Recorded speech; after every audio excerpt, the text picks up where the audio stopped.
Vamos a dar inicio a la tutoría número 2 de la asignatura Compras y Almacenamiento. El día de hoy vamos a tratar diferentes temas, empezando por lo que es los aspectos referentes a la calidad del abastecimiento. Vamos a hablar un poco de la parte de precios y criterios sobre selección de proveedores, entre otros aspectos que trataremos hoy. Lo que tiene que ver con la calidad, es importante ver que la calidad es un concepto que ha ido evolucionando. Anteriormente se hablaba de que la calidad estaba relacionada con cumplimiento de especificaciones. Entonces, decíamos que una adquisición era de calidad aceptable o conforme si las especificaciones se cumplían en cuanto a dimensiones, color, tipo de producto, marca, etc. Actualmente el concepto de calidad es mucho más amplio y cuando hablamos de calidad estamos tocando un concepto llamado administración total de la calidad, que se va más relacionado con un enfoque más estratégico que va desde la filosofía corporativa sumado a ciertas herramientas de calidad que permiten determinar y medir el cumplimiento de los estándares de calidad, y todo eso va enfocado finalmente a satisfacer las necesidades del cliente. Entonces, la calidad va más definida desde un punto de vista más general en una corporación o en una empresa, ¿verdad? Desde cómo lo ve la gerencia, hacia dónde quiere ir, cuál es su filosofía, cuál es su misión, cuál es su visión, cuáles son los valores que caracterizan a esa empresa. Y como les hablaba también de ciertas herramientas de calidad que ya las vamos a mencionar más adelante. Entonces, ya este concepto va mucho más allá del simple cumplimiento de especificaciones. Se trata de que la calidad va más ligada a lo que es la empresa, ¿verdad? A lo que la empresa busca y cómo se define la compañía. Entonces, es importante entender que la calidad es un elemento diferenciador de la competencia. Una empresa debe estar muy clara cuál es la calidad que está dispuesta a ofrecerle a sus clientes. Si la calidad de la empresa quiere diferenciarse porque tiene una calidad superior, bueno, esa calidad superior también tiene un costo. Si la empresa quiere mantener el mismo nivel de calidad de la competencia, perfecto, eso también puede ser su estrategia. O finalmente, aunque suene un poco contradictorio, pero algunas empresas pueden decir, bueno, yo voy a vender barato, tal vez mi calidad no sea la mejor, pero mi producto va a ser barato. Entonces, esos son puntos de vista, son estrategias que tienen las diferentes empresas, y con base en eso pues definen cómo van a hacer sus adquisiciones y cuál va a ser la calidad que ellos van a ofrecerle a sus clientes. En ese aspecto también la calidad se puede ver como una ventaja competitiva. Si yo tengo un producto que tiene el mismo precio de mi competidor, pero mi calidad es superior, ya eso de por sí va a ser una ventaja que me va a diferenciar de lo que el proveedor, de lo que mi competidor va a ofrecer. Entonces, como les hablaba anteriormente, para definir el concepto de calidad va ligado a la estrategia corporativa.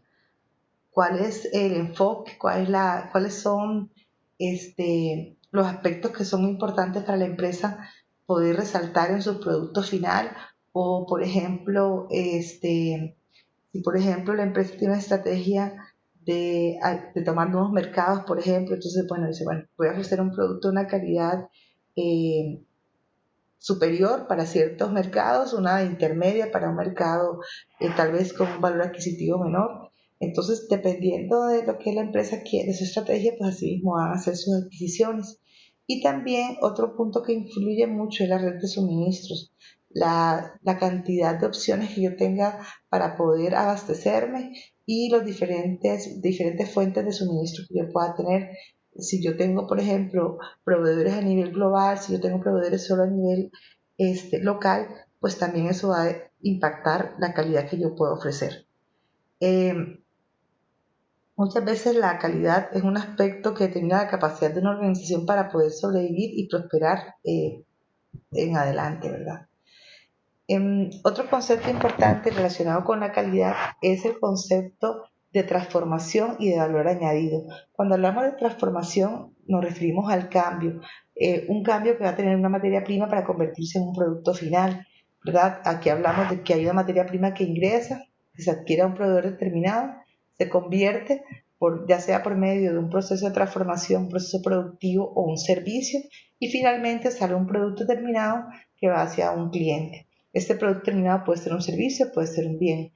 Durante todo este proceso, hay transformación, hay diferentes etapas en todo proceso y decimos que una etapa añade valor cuando se logra minimizar el costo a través de lo que es el control de los procesos y la mejora continua.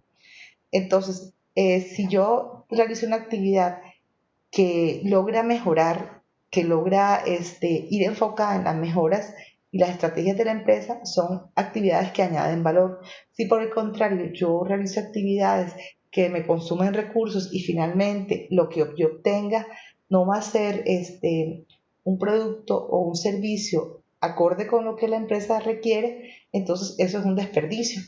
Entonces es importante saber que todas las actividades que añaden valor son las que logran ir enfocadas y contribuyen al logro de los objetivos organizacionales.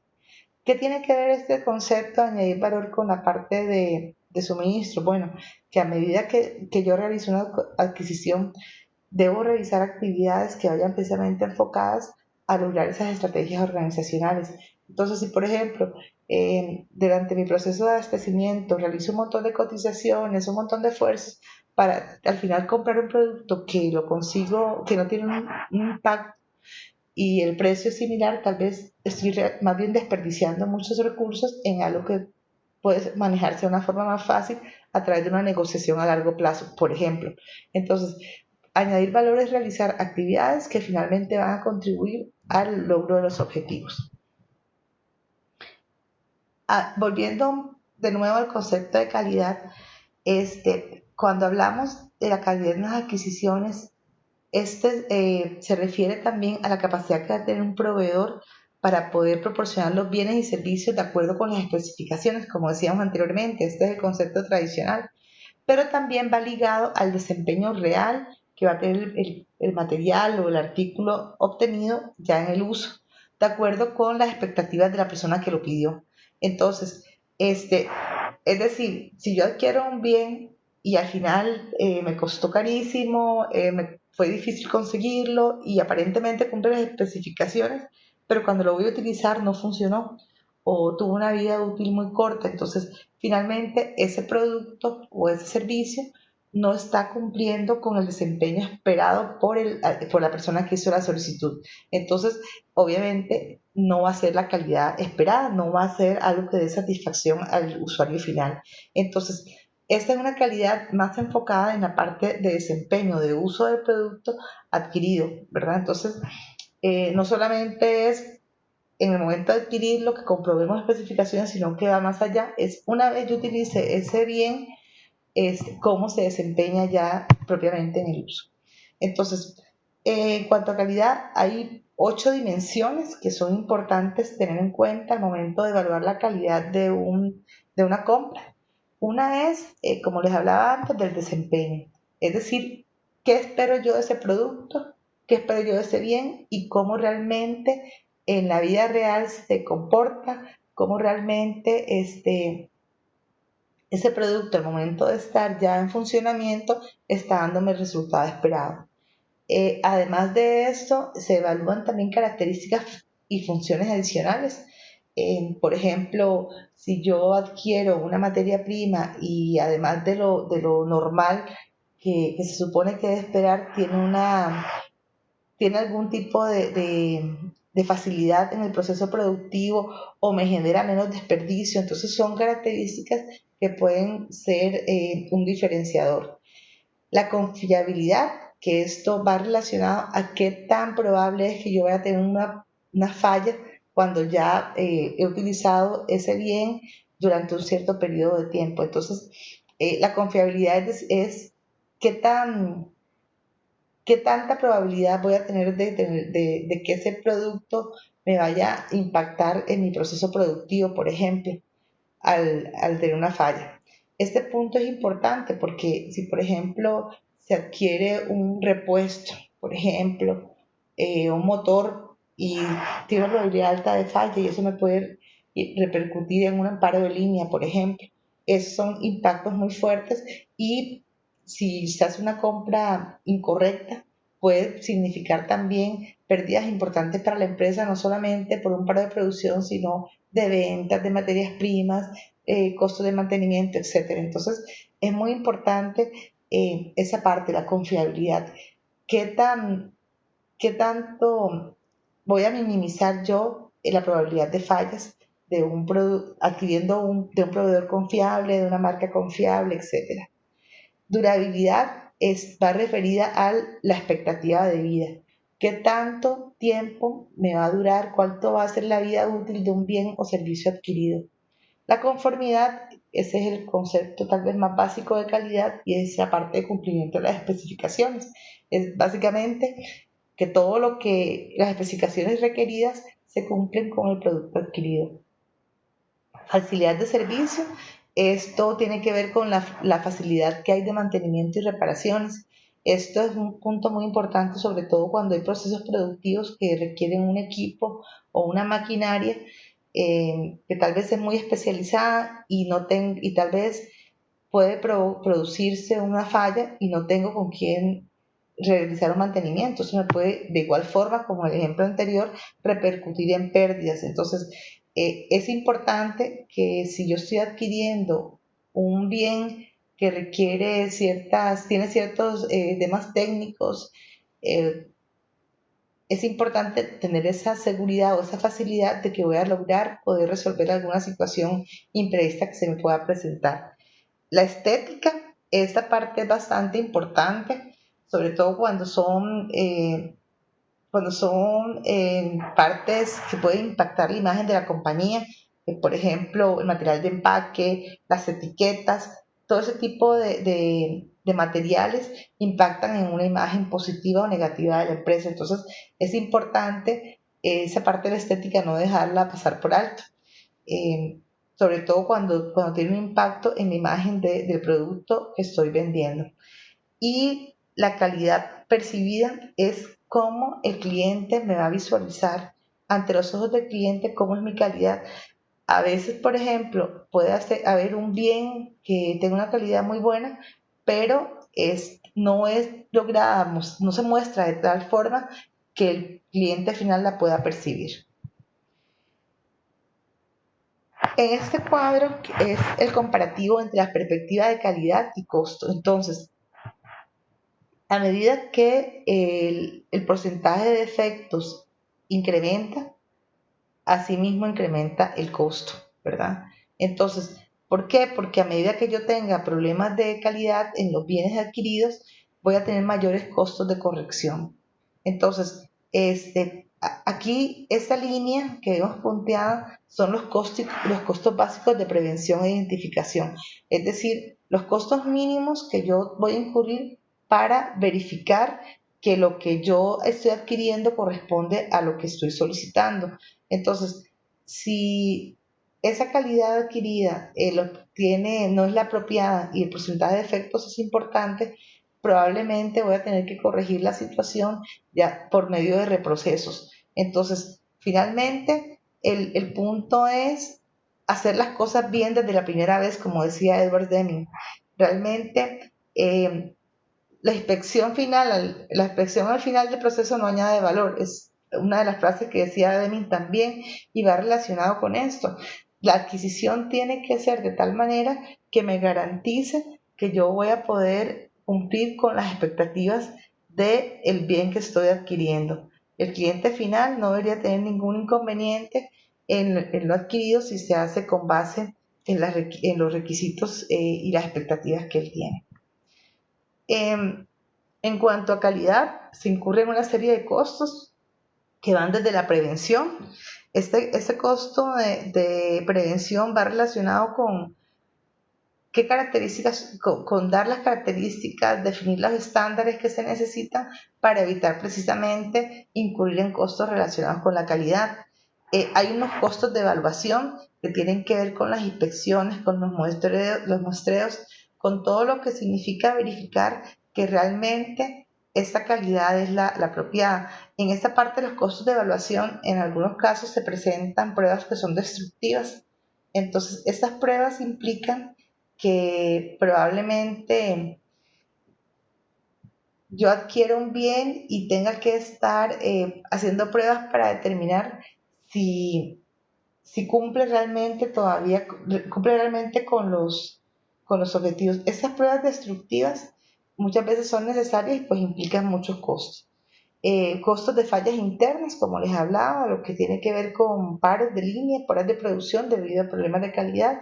Fallas externas, estas son peores todavía porque son de cara al cliente, entregar algo o producir algún producto que puede fallar y pues obviamente daña la imagen de la compañía, y esto implica los costos morales, una pérdida de imagen, una pérdida de confianza y probablemente pérdida de clientes. Y finalmente, pues hay una perspectiva general entre calidad y costo, que fue lo que vimos ahorita, que está altamente relacionado la calidad versus los costos que incurrimos.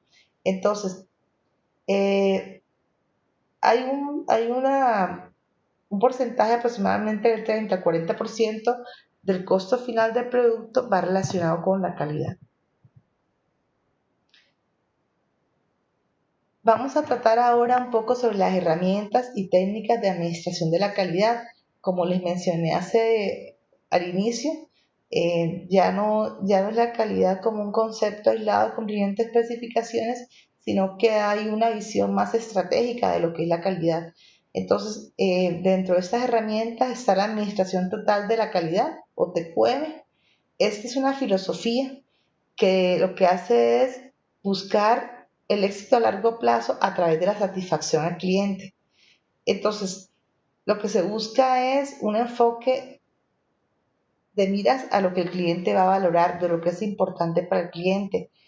A veces las empresas tal vez invierten esfuerzos en mejorar ciertos aspectos que desde el punto de vista son buenos o son los apropiados. Sin embargo, muchas veces el cliente ni siquiera percibe esos cambios o esas mejoras, o aunque las perciba, no son importantes para él. Entonces, la idea es que todo ese esfuerzo que hagamos para mejorar sea muy enfocado a la expectativa del cliente.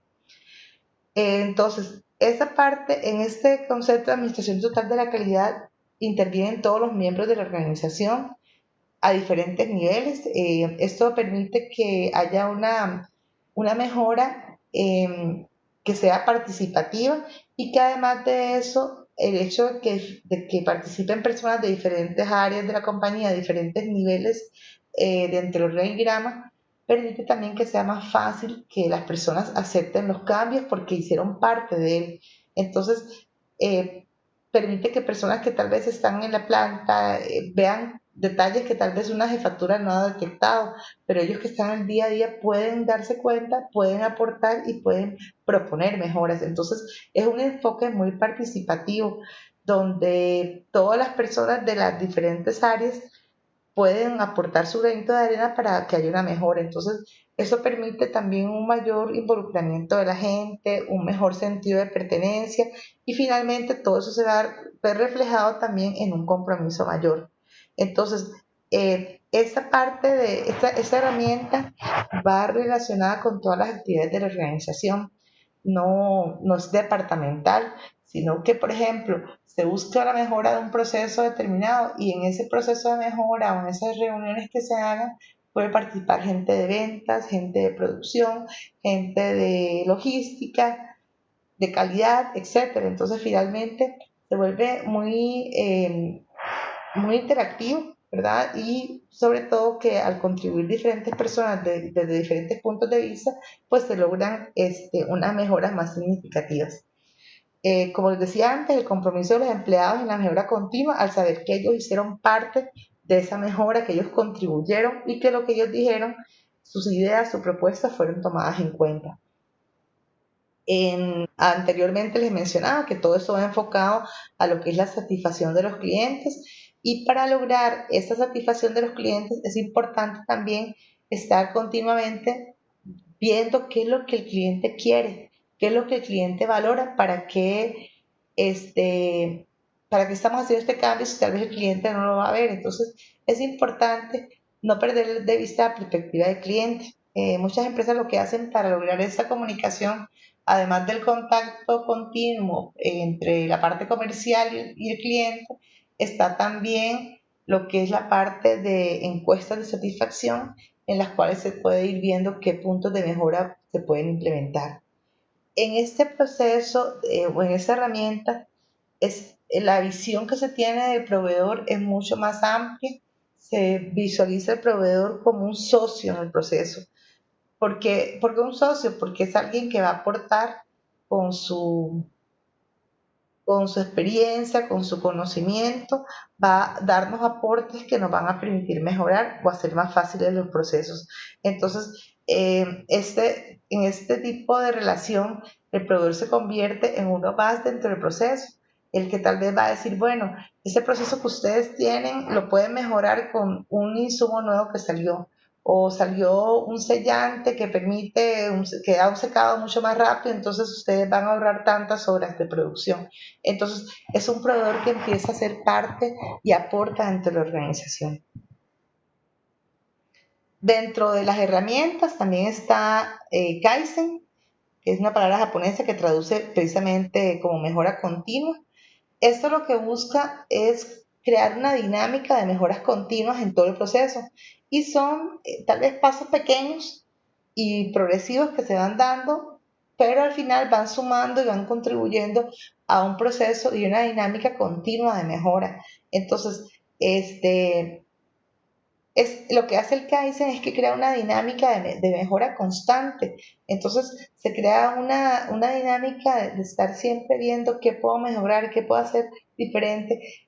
Y no tiene que ser algo tan grande, pueden ser cosas pequeñitas, como les decía anteriormente, que al final van a traducir en unos mejores resultados.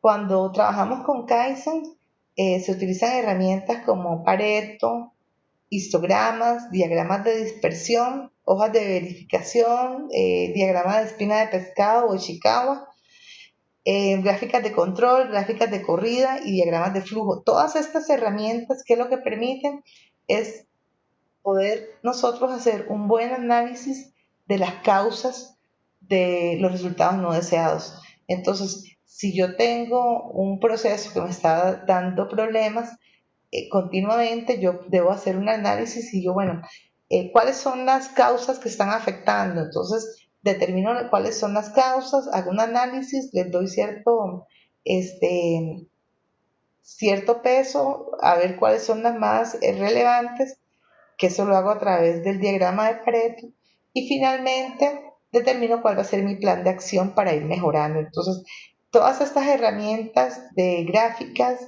permiten básicamente lo que es el análisis de la información, que finalmente lo que nos va a producir es una mejora en el proceso. Otra herramienta que se usa es la función de calidad o QFD. Esta función lo que busca es se utiliza, perdón, cuando se desarrollan nuevos productos. Entonces, lo que se busca es que desde el momento del diseño de un producto se consideren todos los aspectos relevantes para que finalmente el producto que logremos cumpla con los requisitos de calidad. Básicamente se busca una calidad muy alta a un menor costo y a un menor tiempo.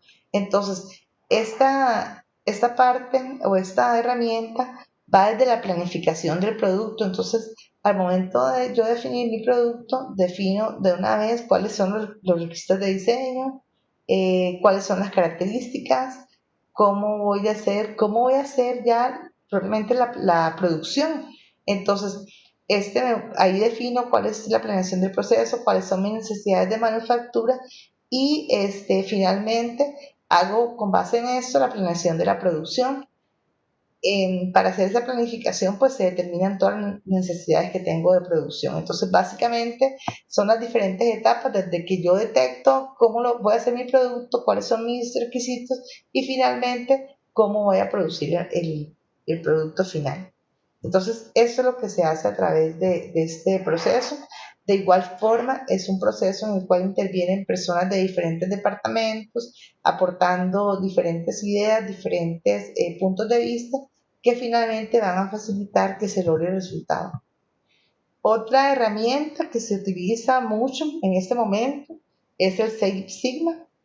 El Six Sigma básicamente el enfoque es la reducción de los defectos. Entonces, esa reducción de defectos se logra a través de tener procesos que tengan baja variabilidad. Entonces, al ser un proceso que tiene poca variabilidad, los resultados van a ser iguales, ¿verdad?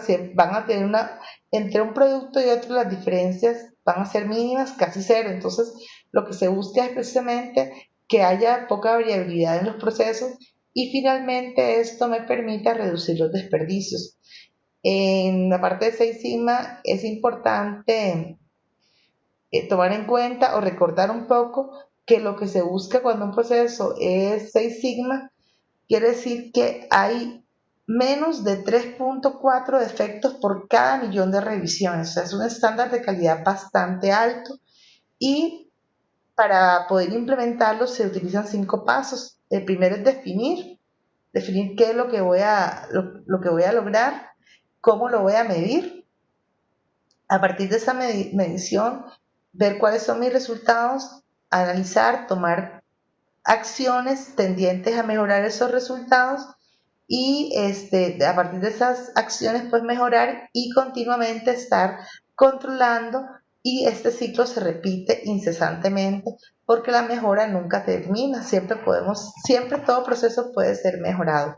Entonces, aquí lo que busca siempre Six Sigma es la reducción de la variabilidad, como les decía, las desviaciones estándar mínimas y finalmente a partir de ahí pues reducir los desperdicios. Entonces, ¿qué desperdicios podemos encontrar? Por ejemplo, materiales mal producidos, tiempos ociosos, todos esos son desperdicios que lo que busca el Six Sigma precisamente es eliminarlo. Otra herramienta que se utiliza es el control estadístico del proceso. Esta herramienta básicamente lo que hace es buscar o definir cuál es la capacidad del proceso del proveedor y cuál es la que tiene el comprador y buscar que estas dos coincidan. Si yo tengo un proceso que pide cierto estándar o cierta tolerancia y mi proveedor por el contrario no puede dar esa tolerancia, pues no voy a lograr el resultado esperado. Mi proveedor debe ir en sintonía con lo que yo quiero o estoy buscando. Entonces, esto es lo que busca, es buscar esa igualdad entre esos dos aspectos, lo que yo requiero como comprador y lo que el proveedor tiene la capacidad de darme. Entonces, ¿qué es importante cuando hablamos de la capacidad del proceso? Es importante verificar cómo ha sido el comportamiento de un proceso, cuáles son todos los resultados no deseados, ¿verdad? Entonces, a veces lo que se utiliza es incluso algunas gráficas de control y se busca cuáles son las fuentes de variación. En esta fuente de variación hay dos tipos que es importante tal vez aclarar, que son las causas comunes o aleatorias y las causas especiales o asignables. Por ejemplo, si yo tengo un proceso productivo y está empezando a producirme ciertos defectos o me ha incrementado el porcentaje de defectos, empezamos a analizar y podemos ver que, por ejemplo, cambiamos una materia prima. Entonces, ese cambio de materia prima es una causa especial, hice algo diferente y eso implicó que me fuera a variar también lo que son los resultados. Otra causa puede ser, por ejemplo, un cambio en el método de trabajo, un cambio de operario, un operario nuevo, por ejemplo. Entonces, todo ese tipo de causas hay que identificarlas y decir, bueno, todo esto me está impactando en el resultado que estoy obteniendo. Ahora, si siempre todo proceso va a tener un porcentaje, una capacidad y son las causas comunes o aleatorias. Entonces, estas realmente son más difíciles de eliminar porque son muchas veces inherentes al proceso. Y lo que se busca es, a partir de determinar cuáles son mis causas especiales, cuáles son mis causas comunes, buscar eliminar las causas especiales. Si, por ejemplo, yo sé que mi causa especial es que tengo un empleado nuevo y a cada rato, por su inexperiencia, está cometiendo errores, entonces, bueno, tengo que tratar de capacitarlo, de enseñarle, de ponerle algunos aspectos, algún seguimiento específico, por ejemplo, o yo hice un cambio de materia prima, bueno, entonces este cambio de materia prima me produjo que se me incrementara mi número de efectos, entonces evaluar si esa es la materia prima apropiada o vuelvo a la anterior, etcétera. O sea, siempre se va a buscar que las causas especiales se minimicen o se eliminen. Otro punto importante es la comparación entre los requisitos de calidad del comprador y la capacidad del proceso del proveedor. Si, por ejemplo, yo tengo o estoy comprando un bien que tenga una tolerancia, digamos que las especificaciones sean 10 más menos 0.5 y mi proveedor puede darme 10 más menos 1. Entonces, ya ese proveedor tiene una tolerancia mayor que la que yo estoy dispuesta a aceptar. Entonces, probablemente el resultado no va a ser el esperado. Yo puedo incurrir en adquirir ciertos artículos que finalmente no me van a producir con base en el estándar que tengo establecido. Y después, pues la última etapa es ya hacer ajustes si son necesarios. Entonces aquí, por ejemplo, si tengo un proveedor que ha sido muy bueno, pero definitivamente tiene muy buen servicio, tiene buen precio, un montón de características, pero por ejemplo su capacidad de proceso no da las tolerancias mías.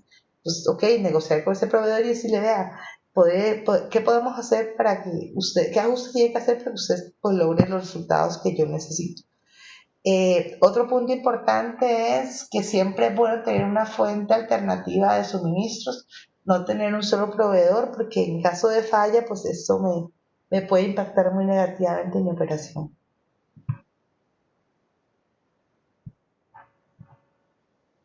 Continuando con el tema, es importante hablar de ciertos conceptos, como por ejemplo, esto, bueno, ya los mencioné, pero aquí están para que les quede un poco más claro lo que es la capacidad del proceso.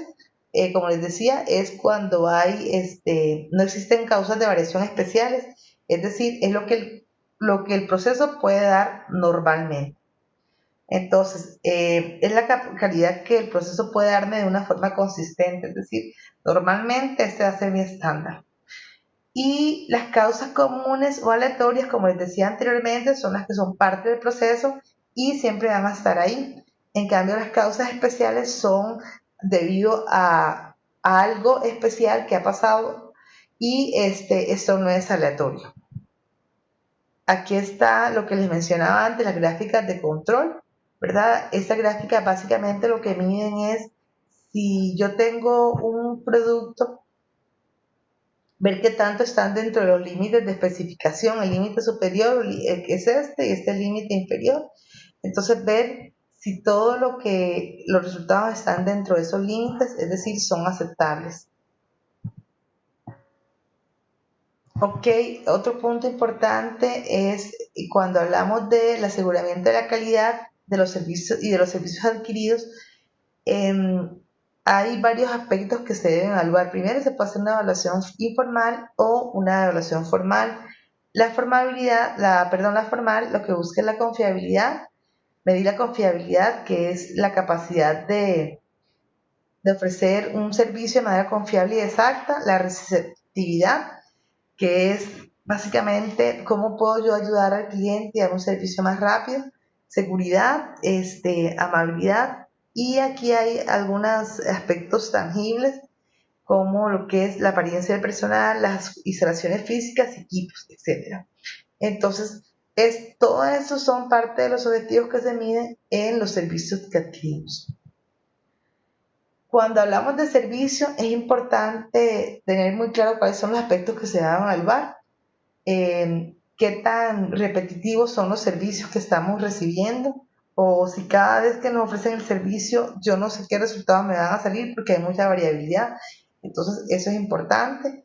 En lo que son servicios, pues la mayoría son intangibles, pero hay ciertas cosas que se pueden medir, ¿verdad? Entonces es importante tener bien claro qué son los aspectos relevantes.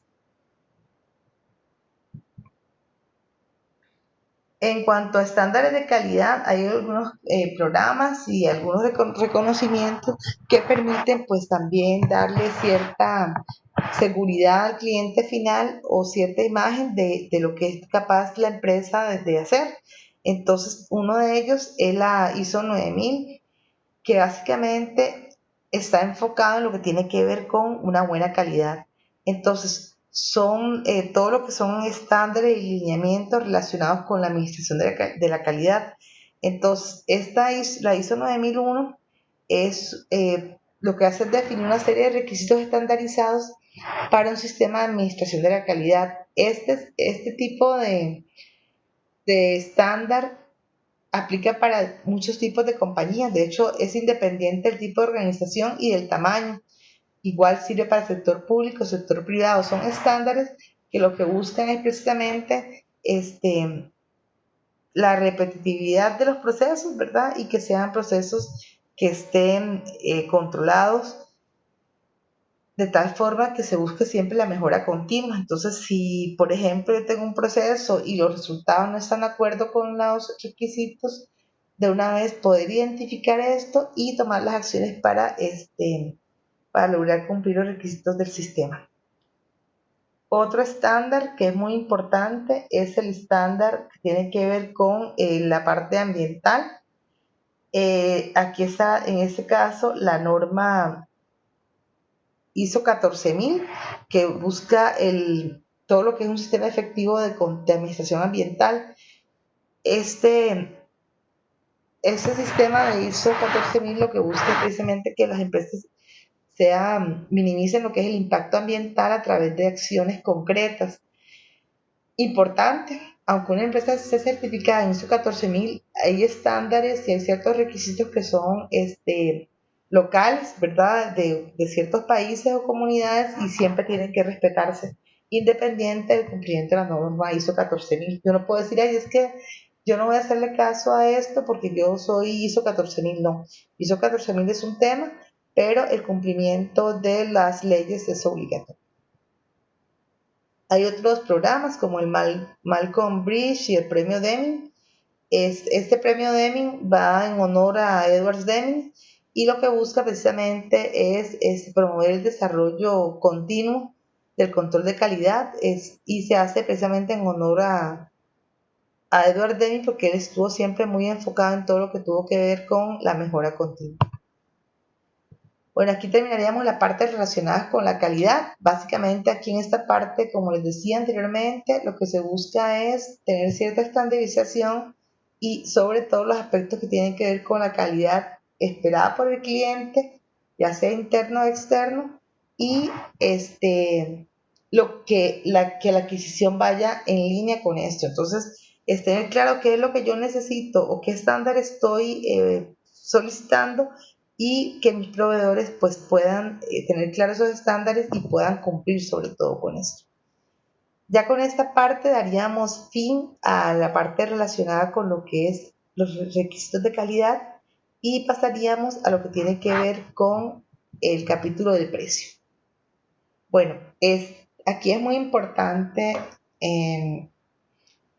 que aunque la calidad es pues primordial, ¿verdad? Y como decíamos anteriormente, es un elemento diferenciador, es un elemento que muchas veces es el que va a marcar el factor para que se tome la decisión de comprarnos o no a nosotros o a nuestra competencia. Entonces, es un aspecto bien importante, pero también está la parte de precio. Entonces, hay que tener un balance entre los dos aspectos, porque si tal vez yo quiero un estándar de calidad muy alto, eso muchas veces significa que yo voy a tener un costo más elevados y se van a reflejar en mayores precios de venta al cliente final. Entonces, es importante también tener muy clara la estrategia hacia dónde nos dirigimos y qué es lo que la empresa quiere lograr. Ok, cuando hablamos de precio, hay que tener en cuenta que hay una relación entre costo y precio. Entonces, el precio más bajo lo que se busca es un precio justo, perdón. Entonces, ¿cuál es un precio justo? Es un precio que sea lo más bajo posible, pero que tenga la calidad adecuada cuando y donde se necesite.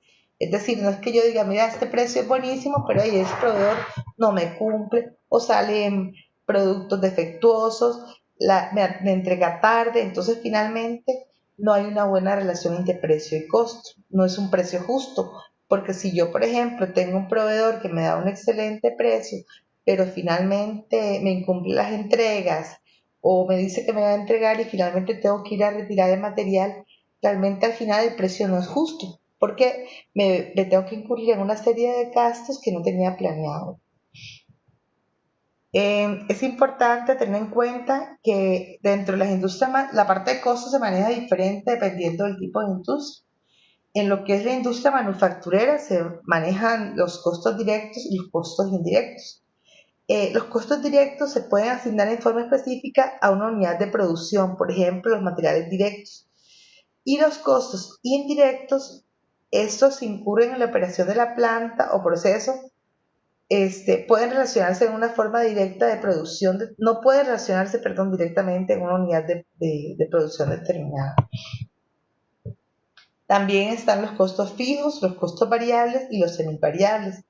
Los costos variables, estos cambian en manera directa y proporcional dependiendo de las unidades producidas. Entonces, mientras mayor cantidad de unidades produzco, así mismo va a ser mi costo. Entonces, va a haber una relación directa entre costos versus las cantidades producidas.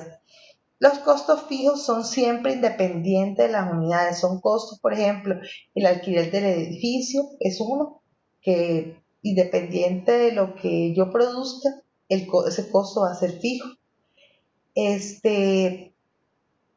Hay una serie de costos en los que se incurren y pues no tienen ninguna relación con el volumen mayor o menor de producción. Y los semivariables que o combinan ambos tipos de costos.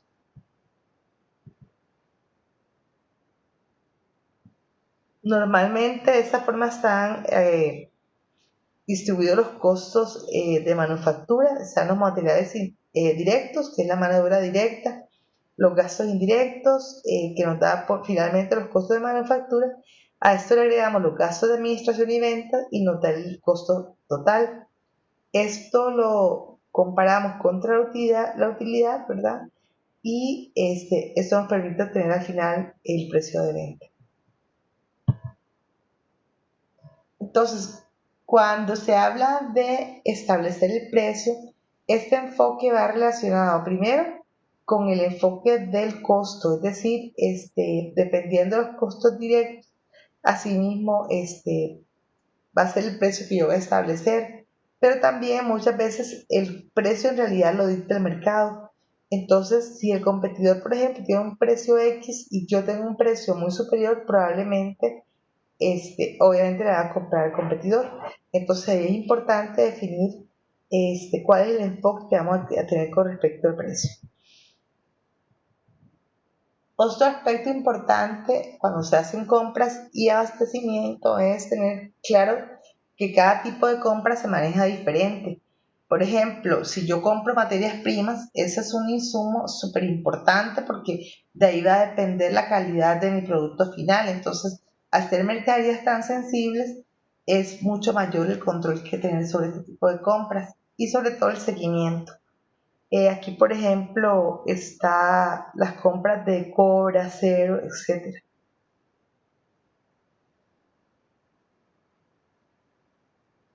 Los artículos especiales son artículos que se compran esporádicamente y realmente no hay como un parámetro establecido, sino que depende del requerimiento. Hay artículos de producción estándar que tienen precios estables y artículos de poco valor, que son artículos pequeños y que realmente muchas veces no requieren de un análisis o de un proceso muy complejo, ¿verdad? Son por lo general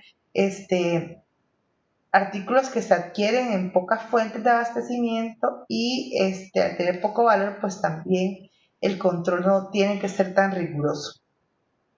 Estos artículos, por ejemplo, se encuentran dentro de la clasificación ABC, son por general los artículos C. Otro punto importante son los bienes de calidad, que estos, de capital, perdón, Estos pueden ser tangibles o intangibles, podemos hablar de terrenos, de patentes, de derechos, etcétera. Servicios, que esos servicios pueden ser de muchos tipos, desde consultorías, auditorías, hasta servicios que tienen que ver con el mantenimiento de edificios, por ejemplo. Y reventas, que son subcontratos y artículos que se venden en el sector a través del menudeo. Bueno, cuando se va a hacer un proceso de adquisición, por ejemplo, el primer paso es investigar las fuentes de suministros. Aquí se busca y facilita muchísimo que los proveedores sean proveedores certificados, sobre todo cuando estamos adquiriendo insumos, materias primas que van relacionados finalmente con la calidad del producto final. Entonces siempre es importante ver varias opciones, no quedarse con la primera, y con esas opciones de una vez se va a asegurar que el precio sea competitivo.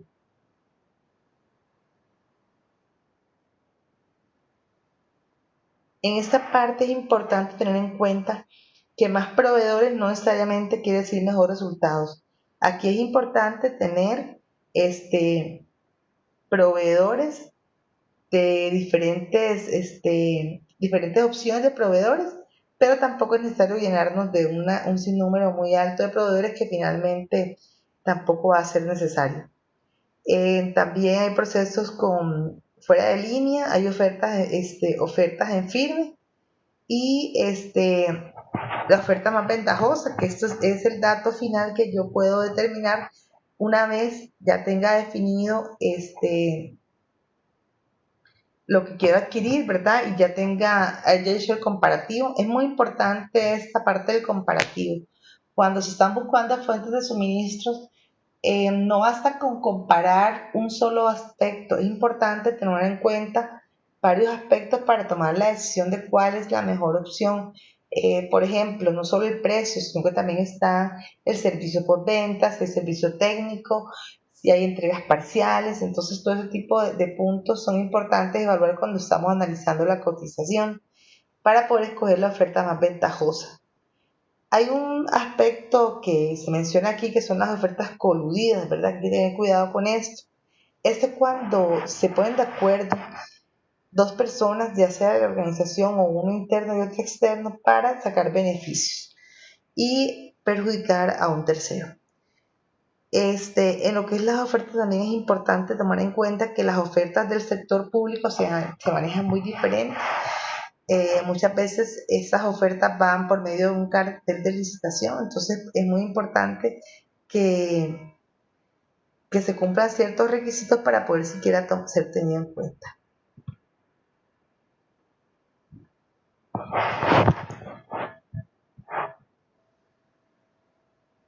En cuanto a las estrategias que utilizan los proveedores para lograr obtener ser seleccionados dentro de un proceso, utilizan muchas veces estrategias como los descuentos. Estos descuentos hay de varios tipos. Por ejemplo, están los descuentos por pronto pago, que lo que buscan es que si yo le pago al cliente, al proveedor, antes de la fecha estipulada, él me puede hacer un descuento. Entonces, todos esos descuentos siempre se pautan desde el momento que se hace la cotización. Se indica una vez, bueno, si usted me paga en tal fecha o antes de tal fecha, yo le aplico un descuento por pronto pago. Pero todo esto tiene que quedar siempre establecido desde el momento que se hace la negociación. Están los descuentos comerciales, que es un porcentaje dependiendo del volumen que esté comprando, etc. Descuentos múltiples, aquí es la combinación de diferentes tipos de descuentos. Descuentos por volumen o por cantidad. Esto se utiliza mucho. Por ejemplo, un proveedor puede decir, bueno, si usted me compra de 0 a 1000 piezas, le hago un descuento del 2%. Si me compra de 1001 piezas hasta 5000, el descuento es de tanto. Entonces, a medida que se incrementa el tamaño del lote, asimismo también se busca obtener un beneficio a través de un descuento por volumen. Eso es lo que busca ese descuento principalmente. Y también hay descuentos acumulativos por volumen, que tal vez yo hago una compra grande, pero necesariamente no me voy a llevar todo de una vez. Entonces puedo llegar a una negociación con el proveedor de tal forma que siempre me mantenga ese precio, pero esa cantidad la voy a ir adquiriendo por partes, entonces, o por entregas parciales. Entonces yo voy a tener una acumulación de algunas compras por volumen y finalmente me puede dar el beneficio de un descuento mayor. Otro punto aquí son los contratos. Los contratos pueden ser a un precio firme, fijo.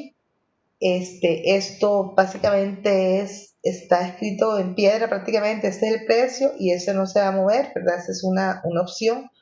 Otros contratos que se pueden dar es al costo más una cuota fija. Esto es básicamente para cuando se hacen algunos bienes o artículos en forma experimental. Los contratos en algunos casos se logra que no tengan honorarios, ¿verdad? Eso es algo beneficio. Y también hay contratos por beneficio incentivos. Bueno, aquí en esta parte finalizaríamos todo lo que tiene que ver con la parte de precio. Espero que haya quedado claro todo. Como les decía, los descuentos hay de varios tipos y el precio pues obviamente es un factor que va a ser determinante al momento de tomar una decisión. Si, por ejemplo, yo tengo dos proveedores que tienen un precio muy similar y la diferencia es la calidad, mi factor determinante probablemente va a ser el de la calidad. O si es un insumo que impacta directamente en la calidad de mi producto final, probablemente la parte del precio no va a ser el factor fundamental. Sin embargo, siempre es un aspecto en que el comprador tiene que buscar diferentes alternativas y negociar con el proveedor. Por ejemplo, un comprador, perdón, puede proponer a nivel interno a una empresa decir, bueno, yo sé que hacemos compras mensuales, pero si compramos de una vez para 2 meses, el proveedor me da un descuento de tanto. Entonces son cosas que se pueden evaluar a lo interno de una compañía, pero por lo general todas esas propuestas vienen de parte precisamente del comprador. Entonces, esa es la parte importante del precio. A veces por ejemplo, hay temas que se pueden aprovechar, como los descuentos por volumen, descuentos por pronto pago. Entonces, todo ese tipo de aspectos son en los que puede intervenir el comprador. Bueno, a partir de ahorita vamos a seguir hablando del proceso de selección de proveedores. Cuando se elige un proveedor, pues básicamente lo que estamos haciendo es una decisión. Estamos tomando dentro de varias alternativas, seleccionando uno de esos proveedores. A veces puede ser que el resultado sea seleccionar dos proveedores, ¿verdad? O más. Entonces, una de las formas de analizar esta decisión es a través de los árboles de decisión. Entonces, si yo tengo dos proveedores, el proveedor A y el proveedor B, esas son las probabilidades. Entonces, digamos que la probabilidad de que salga puede salir satisfactorio o insatisfactorio el proveedor A. Y por otro lado, el proveedor B también tiene sus porcentajes su probabilidad de que salga satisfactorio o insatisfactorio. Entonces, dependiendo de esas probabilidades, dependiendo de los aspectos relacionados con las características o las ofertas de cada proveedor, asimismo va a ser el árbol de decisión. Lo que se busca aquí es, ante condiciones de incertidumbre, ponderar la probabilidad de éxito o fracaso. Entonces, dependiendo de lo que me dé ese análisis, yo puedo tomar una decisión de cuál sería el proveedor idóneo para lo que yo estoy buscando. Aquí en este cuadro, que tal vez se va a explicar un poco más detalladamente, lo que se busca es determinar cómo vamos a definir las fuentes potenciales para cubrir una necesidad determinada dentro de la organización. Entonces, el primer aspecto que se tiene que evaluar cuando se va a hacer una adquisición es primero ver si esto se puede elaborar internamente. Probablemente pueda sustituir algo de lo que estoy requiriendo por un proceso interno y en ese caso no necesitaría la negociación con un proveedor. Si por el contrario se puede elaborar internamente, se tiene que tomar una decisión, ok, ¿qué hacemos? O compramos o fabricamos, ¿verdad? Esta decisión no hay que tomarla muy a la ligera, es importante saber cuáles son las pautas que me van a llevar a que sea más beneficioso fabricar que comprar o viceversa. Si la decisión final va a ser fabricar, Entonces, hay que tomar en cuenta todos los costos adicionales en los que voy a incurrir y ver si ese costo al final, si yo siguiera comprando directamente, se podría diluir. Otro aspecto es definir comprar. Entonces, si yo decido que voy a comprar, entonces primero, dentro de las fuentes de aprovisionamientos, verifico si hay algún proveedor específico que me pueda brindar lo que requerimos. Si fuese así, entonces se toma la decisión de tener uno o más proveedores. Si por el contrario, el proveedor actual no tiene la capacidad de cumplir las necesidades, hay que tomar también una decisión. Una es encontrar un nuevo proveedor potencial. Entonces, aquí, básicamente es evaluar si hay proveedores que pueden satisfacer con la demanda, ya sea mucho o poco, ¿verdad? Pero que haya la opción de que cumplan con la demanda. Si, por ejemplo, ningún proveedor puede cumplir con la demanda, entonces hay que verificar si hay algún producto sustituto, si yo puedo desarrollar otros proveedores nuevos, etcétera. Y si finalmente no se logra conseguir una fuente de aprovisionamiento confiable, es importante verificar si es necesario tal vez rediseñar el proceso de tal forma que sea pues más fácil que cumpla, perdón, las expectativas. Cuando estamos buscando las fuentes potenciales de aprovisionamiento, hay muchas formas de detectar cuál va a ser el proveedor que puede ofrecerme lo que yo necesito. Una fuente es en línea. Actualmente hay muchísima información en internet, entonces es una forma de conseguir proveedores, buscar quiénes tienen una página o quiénes tienen información a través en línea. Otra fuente pueden ser los catálogos. Muchos proveedores tienen catálogos y ahí pues se pueden ver cuáles son las fuentes potenciales. Hay periódicos comerciales muy específicos sobre ciertos aspectos. Hay los representantes de ventas que normalmente están yendo a las empresas a ofrecer, ¿verdad? Bases de datos de proveedores, visitas de proveedores. Muchas veces a partir de una visita de proveedor pues se consigue otras alternativas. Tal vez hay un proveedor X que siempre hemos comprado un determinado producto y no sabemos que es una fuente potencial para cierto tipo de artículo. Entonces es importante la visita de los proveedores, no solamente recibir la información de lo que actualmente me provee, sino que otras alternativas tiene para buscar opciones. Otra forma de conseguir fuentes potenciales es a través de los colegas que tal vez le mencionan a un proveedor determinado y se lo refiere. Y por referencia cuando uno le recomienda específicamente a alguien o algún proveedor específico. En cuanto a lo que son decisiones del abastecimiento, es importante determinar para poder seleccionar al proveedor. Primero, como hablábamos ahorita, de qué vamos a hacer, si vamos a tener un abastecimiento único o un abastecimiento múltiple. Entonces, esa es una decisión. Si yo decido que tal vez voy a trabajar con un solo proveedor porque es el mejor, porque está súper seleccionado, bueno, esa es una opción. Pero también en algunos casos, sobre todo cuando es algo muy crítico, se busca mejor tener varias fuentes de abastecimiento. Otra decisión importante al momento de seleccionar un proveedor es saber qué es mejor, comprarle a un productor o a un distribuidor. Entonces ahí pues básicamente es explorar las diferentes alternativas que hay en ambos y determinar cuál es la mejor. Otro punto importante es la parte de la ubicación geográfica de las fuentes de abastecimiento. ¿Qué tan cerca me queda a mí reabastecerme en caso de que me baje mucho el inventario? Y el tamaño del proveedor. No es lo mismo comprarle a un proveedor pequeño que a uno que tenga la capacidad pues, de suministrar los diferentes tipos de artículos, que sea un proveedor más desarrollado. Cuando se establecen esas fuentes potenciales, es importante evaluar esas fuentes potenciales. Entonces, si por ejemplo una fuente es de nivel 1, que es estratégico, lo que se busca es que se busque minimizar el riesgo y la exposición a pérdidas, ¿verdad? Y aquí es importante que haya una estrategia conjunta entre lo que busca el comprador y el proveedor está dispuesto a dar.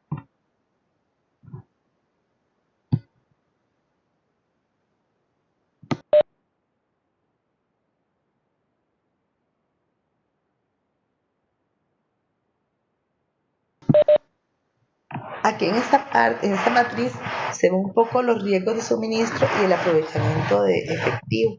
Entonces, por ejemplo, si estamos adquiriendo un bien que tiene un riesgo alto, pero tiene un valor bajo, entonces, ¿qué pasa? Que esto me puede implicar que haya una especificación única, que tal vez yo tenga un proveedor, perdón, que tenga un bien que sea de sustitución difícil, ¿verdad? Entonces, dependiendo del cuadrante en que tenga el insumo que requiero, así mismo va a ser la estrategia que yo voy a tomar. Entonces, por ejemplo, si yo tengo un bien de bajo valor y es bajo riesgo, este es un artículo y que no es tan impactante. Entonces, ahí por lo general, ¿cuál es la estrategia? Tener muchos proveedores o tal vez tener productos sustitutos o adquirir en volúmenes altos, ¿verdad? Esa puede ser una estrategia. Si yo tengo un artículo que tiene un poco riesgo en el mercado y tiene un valor bajo, alto, entonces ahí se busca buscar una sustitución, ¿verdad? Y se buscan varias fuentes de suministro porque va a ser algo de alto valor y que el riesgo es bajo. Si yo tengo un artículo con un riesgo alto y valor bajo, entonces aquí, como les decía,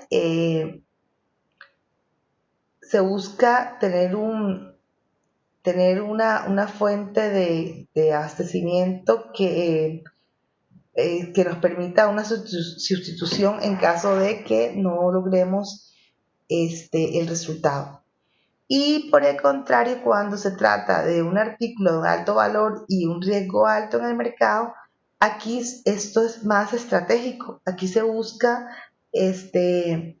tener una fuente de aprovisionamiento con muy buena relación, ¿verdad?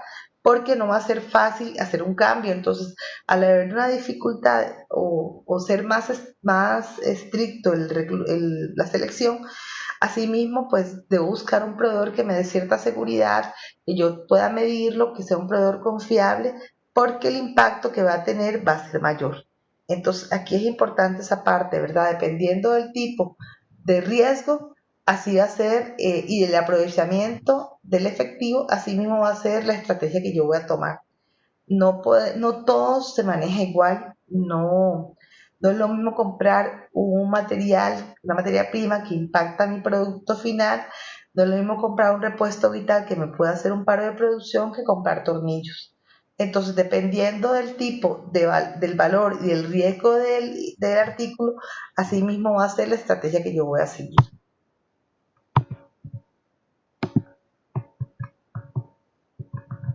Ok, el nivel 2 o tradicional, que en este nivel lo que se busca es medir la calidad, la cantidad, precio y servicio, o sea, los requisitos básicos de cumplimiento. Aquí puede revisarse desde el punto de vista técnico lo que es la parte de ingeniería y también lo que es la evaluación financiera. El nivel 3, que es el actual adicional, que aquí se mide lo que es el riesgo financiero, el impacto ambiental, ya aquí subimos un poco más de nivel, ya vamos a ver la parte ambiental que es importante, la parte de cumplimiento de regulaciones, innovación y social y política. Entonces, básicamente, todos estos aspectos que acabamos de mencionar ahorita son los que me van a permitir a mí hacer una selección de un proveedor.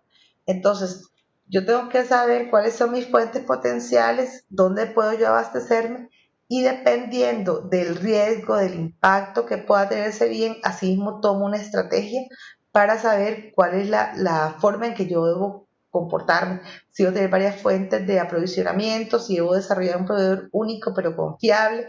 Entonces, todo esto hay que evaluarlo y aquí es muy importante tomar en cuenta que para seleccionar un proveedor hay que medir, hay que verlo desde el punto de vista estratégico y hacia dónde vamos. Por ejemplo, si yo estoy en un proceso en el cual la calidad me está afectando la venta, por ejemplo, pues tengo que buscar un proveedor que sea confiable, que yo sepa que pueda ser certificado, por ejemplo.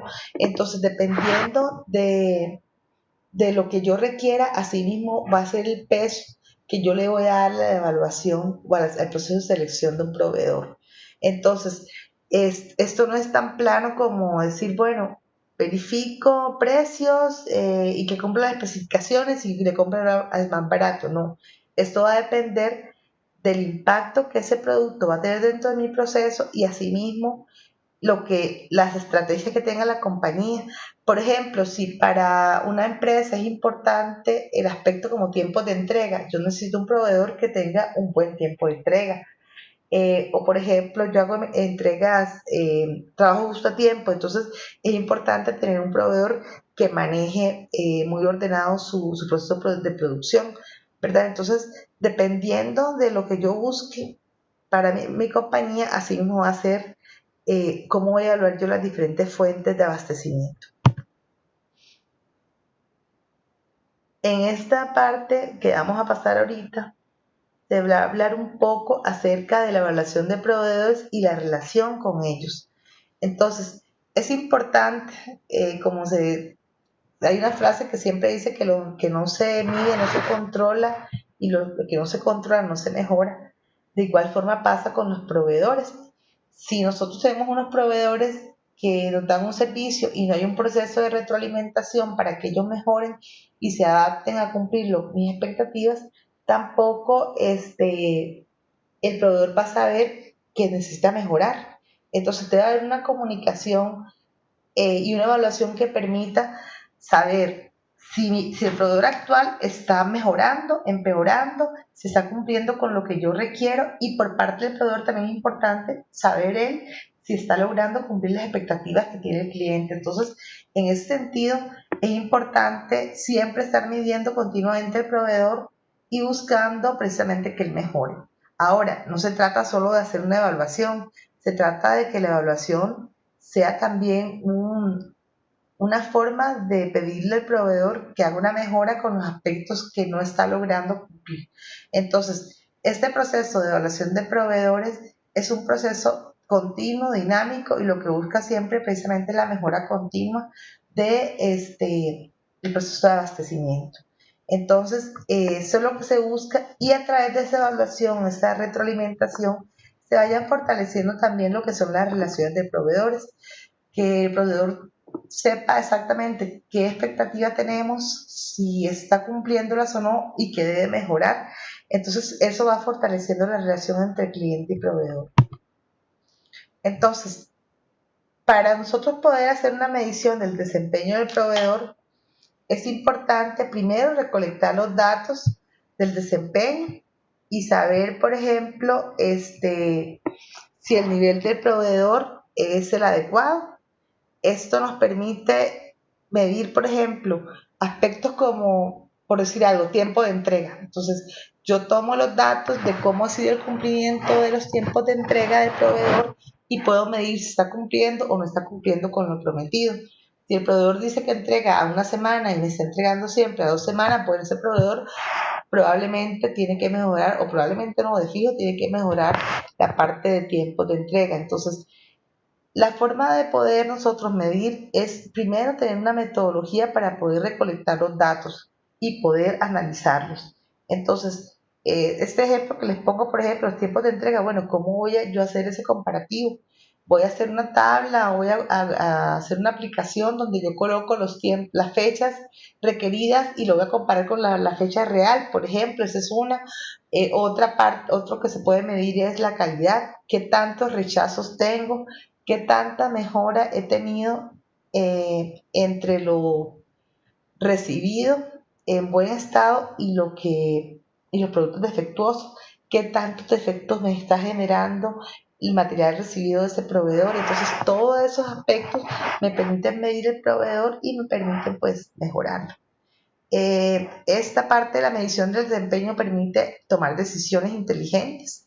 Entonces, yo puedo saber si un proveedor realmente no me está cumpliendo, si valdrá la pena seguir con ese proveedor o si por el contrario debería buscar otro proveedor. Si yo veo que un proveedor ha ido mejorando continuamente, tal vez era mi proveedor, mi segunda opción, y puede convertirse en la primera opción si su desempeño mejora.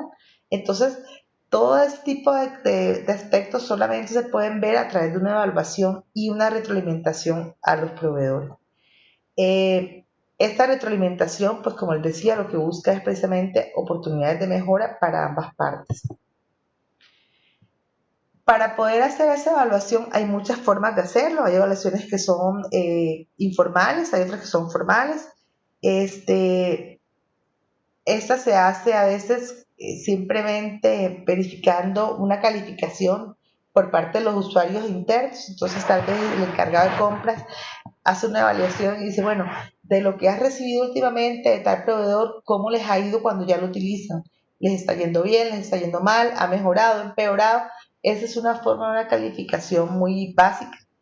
Hay otras un poco más elaboradas, como son de discusiones ejecutivas en mesas redondas, donde tal vez se habla, bueno, cuando es un producto que impacta mucho la calidad final, por ejemplo, se revisa exactamente cómo ha sido el desempeño y qué puntos debería mejorar. Entonces,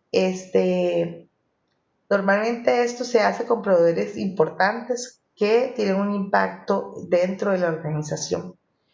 Y también hay evaluaciones y clasificaciones formales. Esto evalúa temas básicos como calidad, cantidad, precio y entrega. Entonces, todas esas son las formas en que se puede hacer la evaluación. No hay una forma única.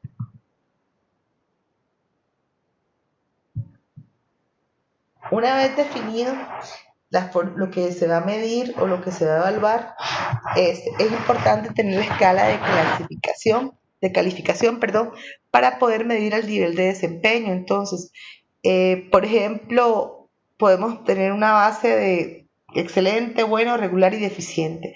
Entonces, si por ejemplo un proveedor satisface continuamente los que son los tiempos de entrega, hace despachos rápidos, ese proveedor probablemente tenga un nivel de desempeño excelente en lo que tiene que ver con tiempos de entrega.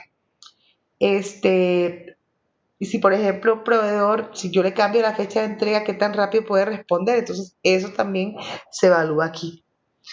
Entonces, por ejemplo, un proveedor excelente es alguien así, que siempre satisface las fechas de entrega, nunca se atrasa. Si se le indican unas ciertas fechas de entrega, él está dispuesto a acomodarse para cumplirlas. Entonces, ese es un proveedor con un nivel de desempeño excelente. Ya bajando un poco, un proveedor se considera bueno cuando por lo general satisface las fechas de entrega, no siempre, a veces sí, a veces no, y con mayor frecuencia lo cumple. Un proveedor es regular si a veces se retrasa. Básicamente, a veces hay incumplimientos de parte de ese proveedor, y es deficiente cuando por lo general no nos cumple. Por lo general hay alguna excusa para no cumplirnos, entonces ese proveedor se considera deficiente. Hay diferentes formas de hacer estas evaluaciones de proveedores. Perdón, eso ya lo vimos. Los aspectos a evaluar, son, por ejemplo, los factores o criterios de la evaluación. Hay que identificarlos, ¿verdad? Primero hay que saber qué voy a medir, qué voy a evaluar, qué es importante para mí, qué es relevante. Por ejemplo, si yo estoy adquiriendo una materia prima y es un preservante, por ejemplo, para unos jugos, el aspecto de la calidad es fundamental. Entonces, si yo, por ejemplo, voy a hacer una evaluación y lo hago por promedio ponderado, probablemente a este aspecto le voy a dar un nivel más alto. Entonces, es importante eso, tener muy claro cuáles son los criterios de evaluación. Y a cada criterio, pues, darle un peso. De acuerdo con esto, establecer un sistema para evaluar a cada proveedor en cada factor. Entonces, Se establece qué voy a medir, cómo lo voy a medir y en qué forma voy a repetirlo en forma sistemática. Después de realizar toda esta clasificación de proveedores, se pueden utilizar ciertas escalas de jerarquía, como son, por ejemplo, los proveedores inaceptables, que esos son proveedores que, a pesar de que se le ha indicado claramente qué es lo que se necesita, él no tiene la capacidad de cumplir los requisitos. Ese se considera un proveedor inaceptable. Entonces, ¿qué debemos hacer con un proveedor inaceptable? Bueno, definitivamente buscar una fuente alternativa de suministros y tratar de descontinuar las operaciones con ese proveedor específico. Un proveedor aceptable es un proveedor normal que realmente cumple, sin embargo no va más allá, no es una ventaja competitiva. Están los proveedores preferidos, que son proveedores que continuamente están mejorando, están eliminando actividades que no añaden valor y busca satisfacer todas las necesidades y algunas estrategias. Estos proveedores preferidos por lo general apoyan iniciativas del comprador para mejorar. Este es aquel proveedor que por lo general aporta, que propone, que hace parte del crecimiento de la empresa a través de sus propuestas. Y hay proveedores excepcionales que estos van adelante, estos anticipan a las necesidades operativas. Entonces, por ejemplo, si yo trabajo y en un proceso donde tengo, como hablaba ahorita, por ejemplo, problemas de secado, estoy sellando, uniendo dos partes y tardan 2 días en secarse, ¿ok? Un proveedor puede decir, bueno, aunque ellos no me han pedido a mí mejorar este proceso, yo podría proponerles un producto de características similares, pero que tenga un tiempo de secado más rápido. Por ejemplo, este es un proveedor excepcional, un proveedor que no espera que le digan, sino que va adelante. En cuanto a esta parte de las relaciones con los proveedores, es importante tener claro cuáles son mis necesidades tradicionales, estratégicas y otras necesidades y recordar siempre que el enfoque tiene que ser con miras hacia satisfacción del cliente. Todo cambio, toda mejora que se incorpore siempre tiene que ir enfocada en la satisfacción del cliente. Entonces, el desempeño de proveedores tiene un impacto sobre la productividad, sí, porque en la medida en que los proveedores tengan un buen rendimiento, van a evitar que yo tenga paros de producción, que tenga problemas que finalmente van a verse reflejados en la productividad. Entonces, en esa parte es importante no desligar el concepto de calidad y relaciones con los proveedores versus lo que es la satisfacción del proveedor.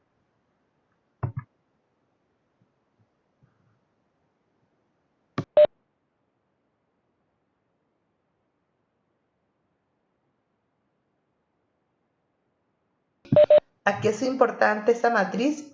Esta matriz es como el balance entre el proveedor y el comprador. Es la matriz de satisfacción del proveedor. Entonces, ¿qué mide esta matriz? Ok, hacia aquí está la satisfacción del comprador y hasta aquí, y hacia la columna Y, la satisfacción del proveedor.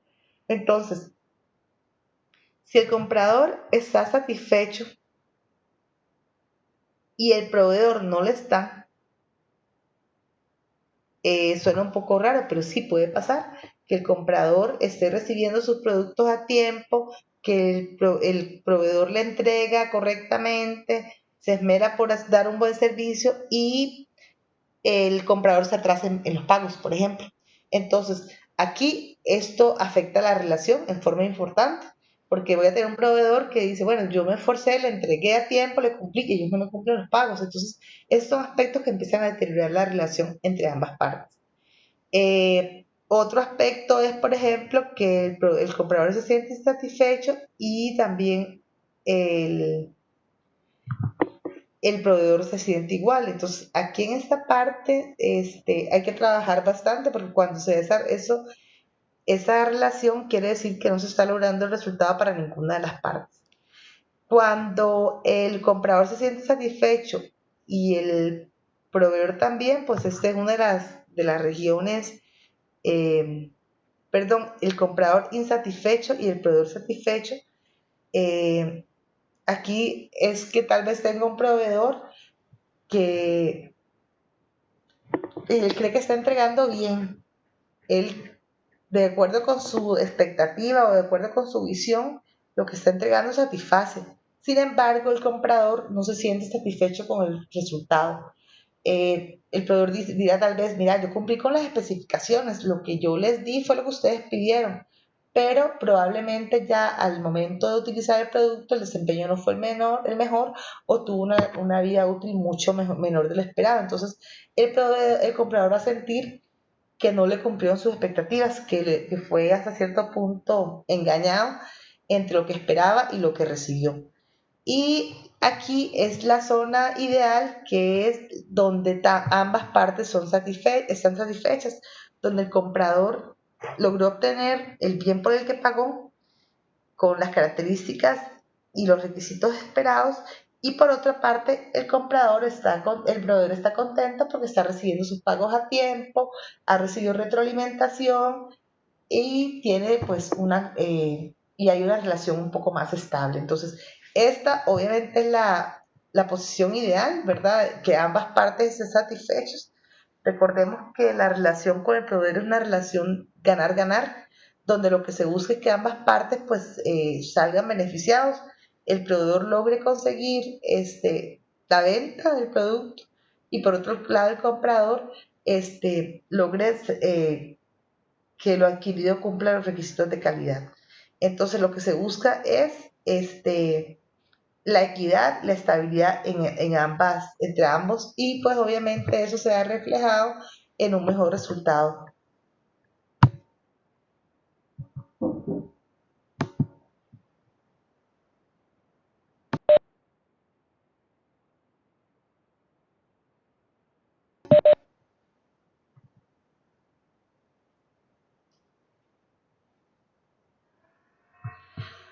Ok, hay algunas herramientas que nos permiten a nosotros cambiar la posición de la relación que hay entre comprador y proveedor.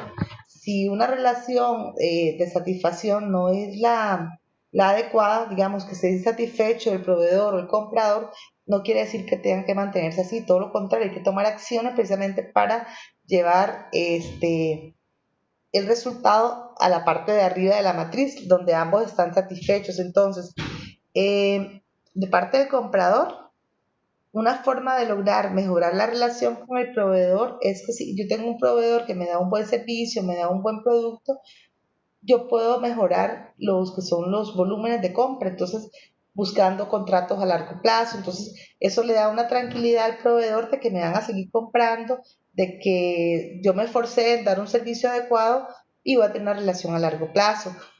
Otra parte importante es compartir información interna sobre pronósticos, y aquí esto permite también que tal vez el proveedor se pueda preparar para que cuando yo le haga una orden de compra, tenga un tiempo de entrega mejor. Que él sepa que, por ejemplo, mensualmente le voy a comprar X cantidad de unidades, entonces él va a tener en inventario esas cantidades de unidades para poder pues, dar una respuesta mejor. Eh, Evidenciar la disposición y la capacidad para trabajar hacia un cambio de comportamiento. Es decir, si, por ejemplo, como comprador, no sé, tuvimos un atraso en el pago porque las facturas no se tramitaron, por ejemplo.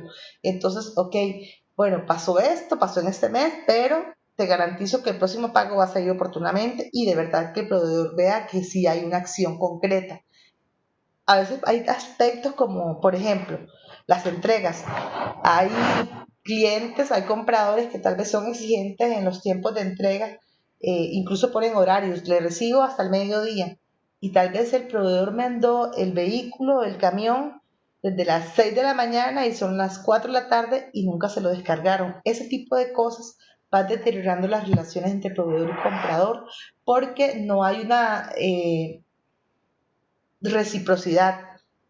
El proveedor cumplió, perdón, se esforzó y el comprador por su parte no valoró eso. en el momento de que no le dio la prioridad, ¿verdad? Entonces es importante, las relaciones son muy sensibles, todo tipo de relaciones muy sensibles y por eso es importante que haya muy buena comunicación y coordinación donde ambas partes sepan que ambos buscan el mutuo beneficio. Por ejemplo, si eso que les pongo de ejemplo de la entrega, un proveedor tal vez tiene un vehículo que está pagando un transporte y tiene un camión parado todo el día porque el comprador simplemente no cumplió con el compromiso de descargar a tiempo. Entonces, ese tipo de cosas van dañando las relaciones.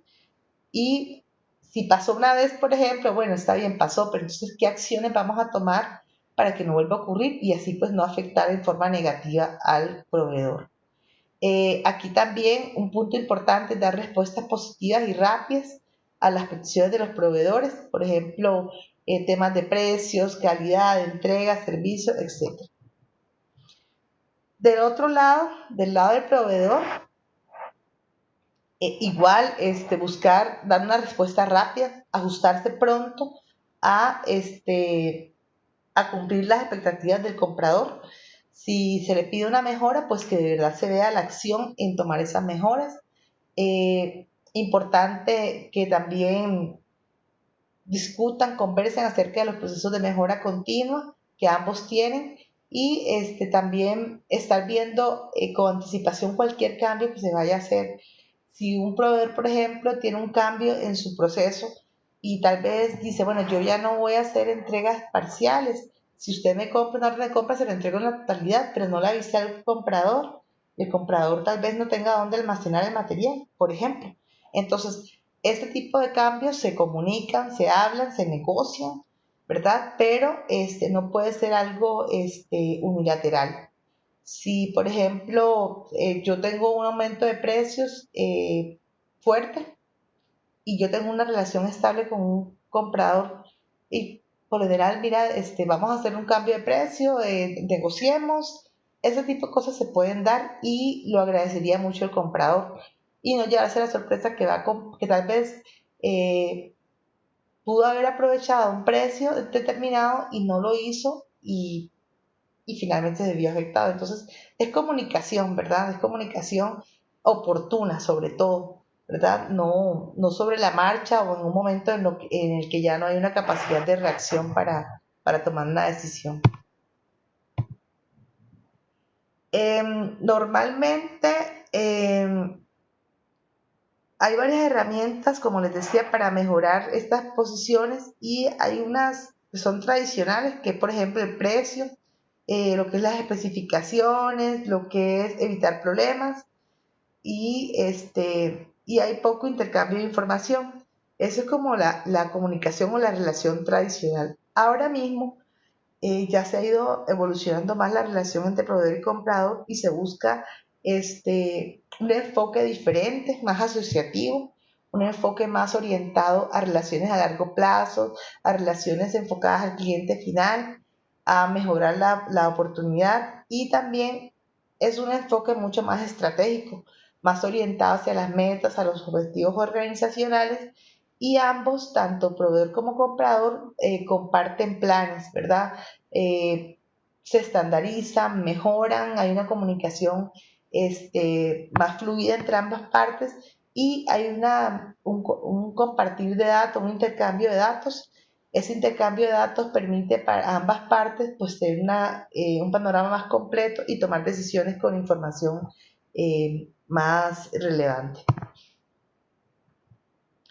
Cuando se busca un proceso de asociación con el proveedor, lo que se busca es, primero, establecer canales formales de comunicación en ambas vías, tanto el proveedor hacia el comprador y viceversa.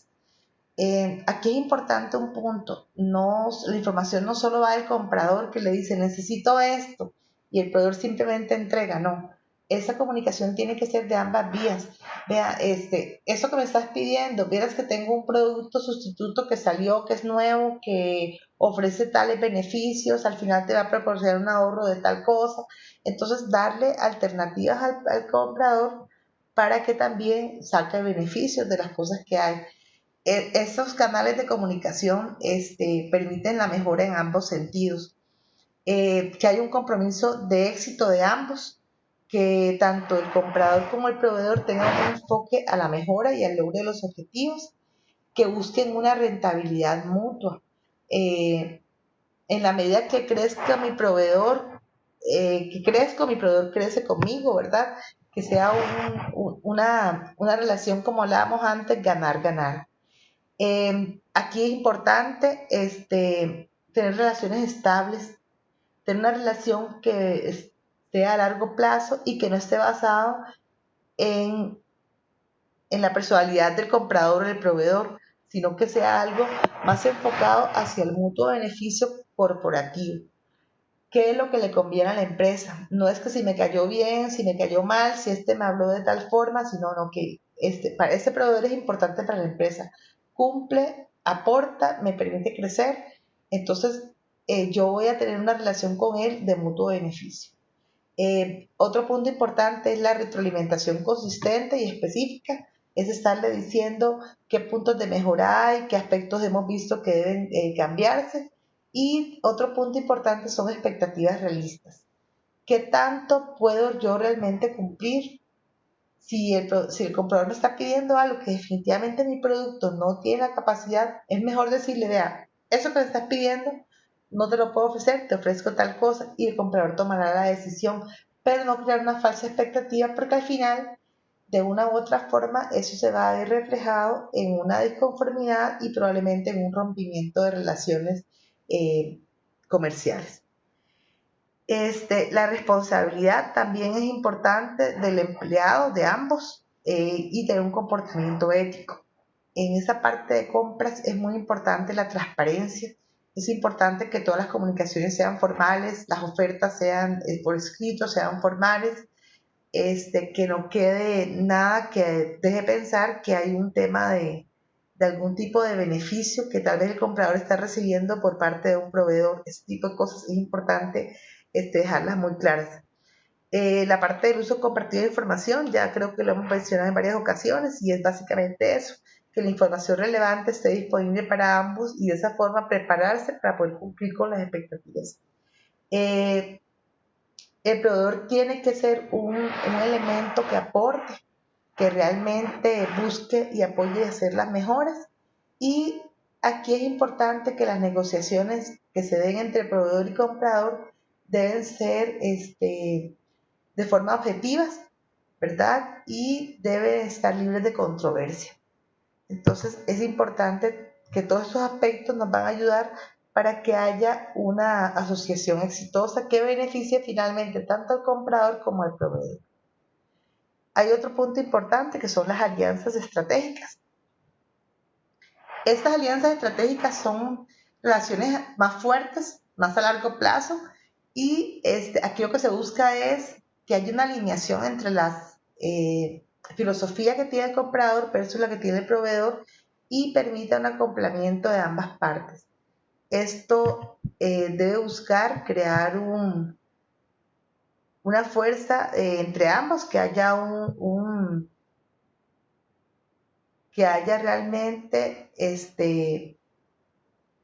que haya realmente un mutuo beneficio y exceder las expectativas del cliente. Bueno, aquí con esta parte finalizamos la teoría número 2 y, y nos vemos pronto para continuar con la teoría número 3.